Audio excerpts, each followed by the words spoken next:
Pagtatapos ng Phase 2 ng Road Elevation Project sa bahagi ng Banawang San Vicente Road, malaking ginhawa raw sa mga residente at motorista. May ulat si Claire Lacanilaw. Ilang dekada nang iniinda ng mga residente sa Barangay Banawang, Kalasyaw, Pangasinan ang pagbaha tuwing tag-ulan. Kaya malaking ginhawa raw sa mga residente at mga motorista na tapos na ang Road Elevation Project ng Banawang San Vicente Access Road. 2022 nang simula ng proyekto at nito lang taon nang tuluyan ng buksan ang kalsada sa mga motorista. Mabilis ang takbo namin, hindi katulad noon na pag umabot kami ng bayan 20 minutes, ngayon na 10 minutes lang eh. So kalahati nabawas sa amin.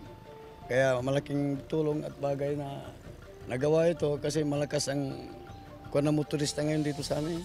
Bukod sa pagpapataas ng kalsada, inayos din ang drainage system. Aabot sa 1.73 kilometers ang haba ng inayos na kalsada.